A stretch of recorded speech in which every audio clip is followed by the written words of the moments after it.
ito daw pong Senate Ethics Committee nakatakda daw pong dinggin ang 6 na reklamo laban daw po sa mga senador ngayong Marso 18. So ngayon ito pakinggan po natin.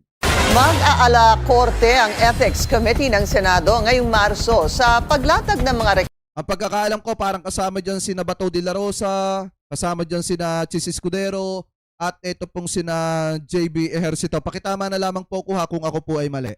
reklamo laban sa kanilang mga kasamahan. Kasama sa mga pinaiimbestigahan sina Senators Bato de la Rosa at Chis Escudero. Di rin ligtas maging ang committee chair na si JB Ejercito. Ang detalye sa agenda report ni Hannah T. Nakatakdang upuan ng Senate Ethics Committee ang mga nakabimbing ethics complaint laban sa mga senador ngayong Marso.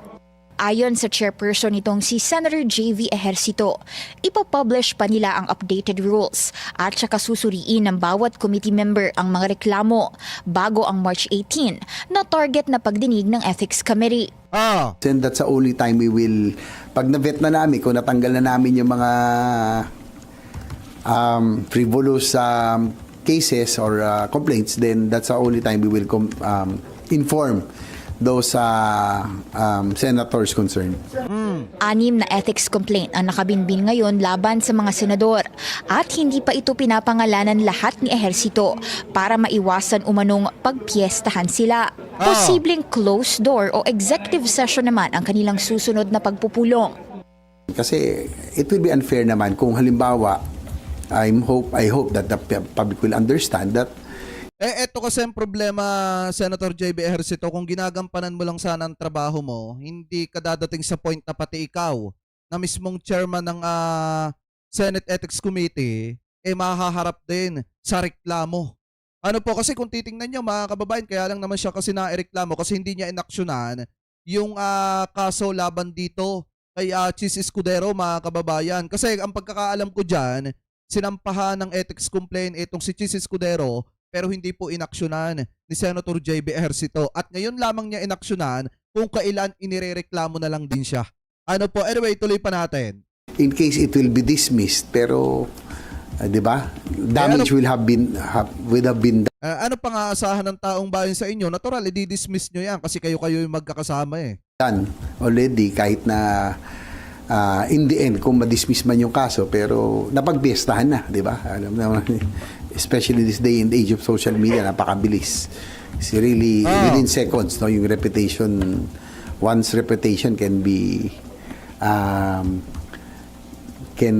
ruin one's reputation within seconds.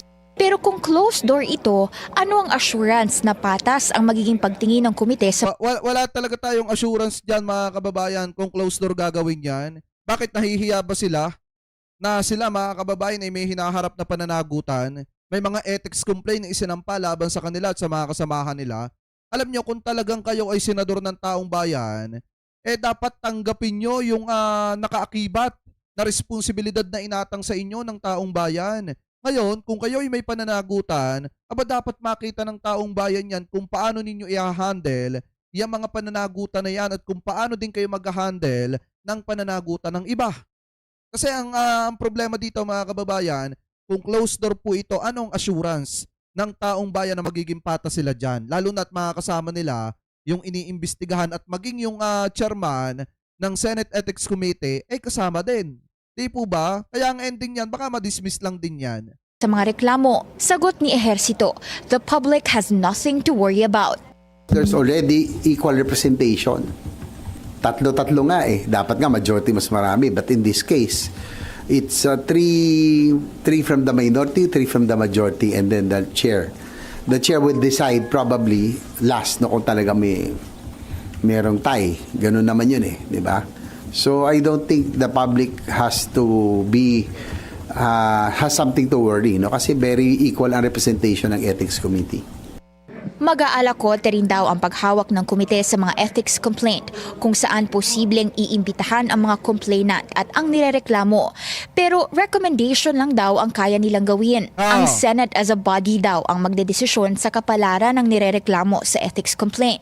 Ilan sa mga posibleng grounds ng reklamo sa isang senador ayon kay Ehersito ay disorderly behavior o conduct at violation of the law. Ang pinakamalalang maaari raw nilang irekomenda kasunod ng suspension ay expulsion.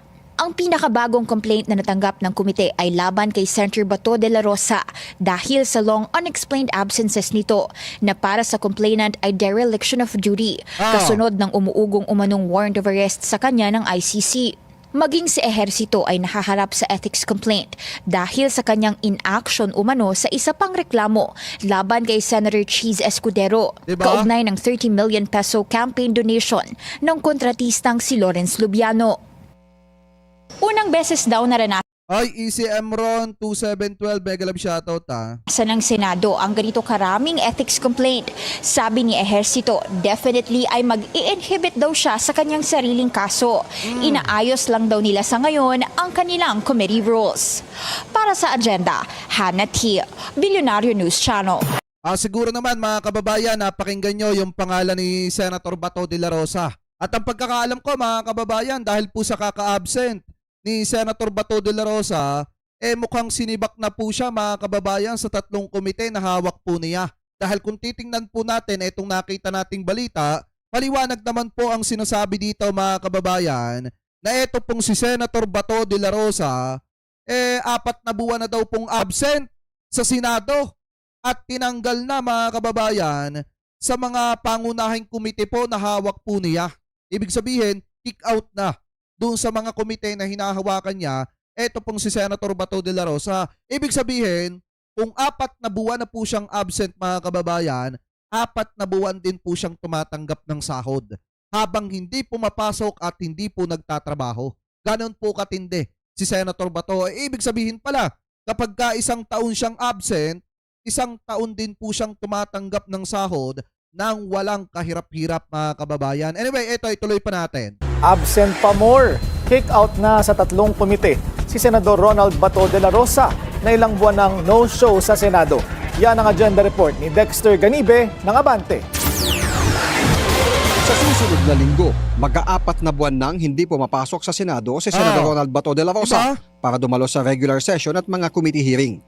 Kaya naman, pumapatak na rin ang metro nito para sa kanyang absences sa pagdinig ng mga komite kung saan siya ay miyembro.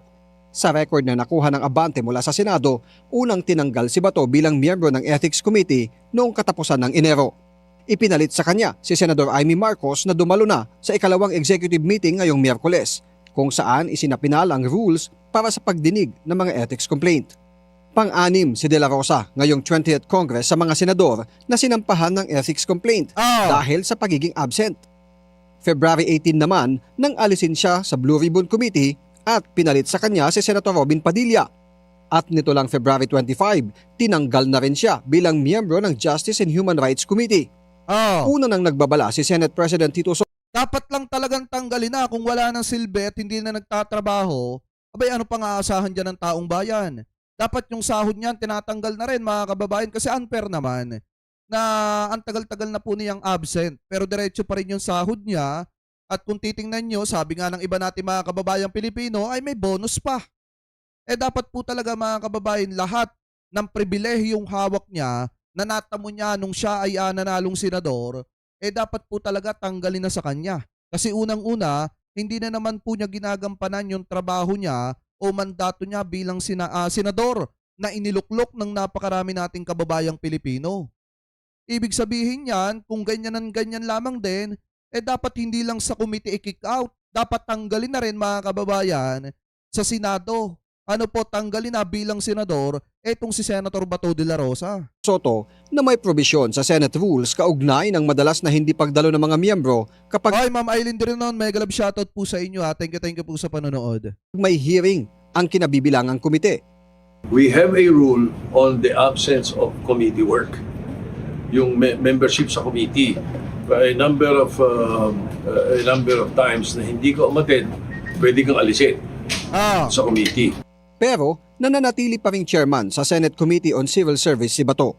Kinailangan lang lumikha ng Senado ng isang subcommittee kung saan si Senator Cheese Escudero ang naatasang mamuno para talakayin ang ilang priority bills. Designated Vice Chairman pa rin naman si Senador Bato sa 7 komite, kabilang ang Environment, Local Government, Public Order at Tourism. Bukod pa rin ang pananatili ng kanyang membership sa 13 Kaya pala bagsak ang tourism natin, mga kababayan eh. Ayan no. Siya din pala may hawak nung tourism. Wait nga lang, nasan ba yun?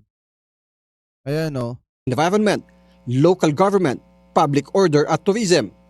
Bukod Diba? pa rin ang pananatili ng kanyang membership sa 13 iba pang Senate committees. Para sa agenda, Dexter Ganibe, Abante. Manatiling nakatutok Dapat talaga mga kababayan, hindi lang sa committee to tanggalin. Dapat talaga mga kababayan, tanggalin na rin po ito doon sa iba pa mga mahalagang komite na hawak po niya. Kasi unang-una, paano po uusad ang komite na yon kung hindi niya na po natatrabaho? Dahil nga sa patuloy na pag-absent po niya at hindi po niya pagpasok sa kanyang mandato bilang senador na iniluklok ng taong bayan. Unfair naman po yan sa mga kababayang Pilipino po natin na araw-araw na pumapasok at gumigising ng maaga para lamang makapunta sa kanilang mga trabaho. At pagdating ng sahuran, kinakaltasan po ng tax. Di po ba mga kababayan? Kaya nga ako, in my personal opinion, ang mas maganda dapat tanggalin na rin to bilang isang senador. Hindi lang dapat sa mga komite, kung meron nga lang mga kababayan sa Senado, na kapag ka ikaw ay hindi na aktibong senador, pwede ka nang tanggalin bilang senador, dapat matagal na po itong tanggal. Kaso ang problema mga kababayan, kahit matagal na po siyang absent, naandudon pa rin siya sa ibang mga komite na hawak po niya. So ang tanong ngayon, paano uusad yung mga komite na hawak po niya mga kababayan kung siya ay wala? Lalo na kung siya ang chairman ng mga komite na yon. So dapat talaga tanggalan na po ito ng sahod at tanggalin na po ito bilang isang senador. So kayo, mga kababayan, kung kayo po ang tatanungin ano po masasabi nyo, hingil po dyan. Comment below na lamang po ha kung ano po ang comment at opinion po ninyo. Hingil po dito sa usapin po na ito.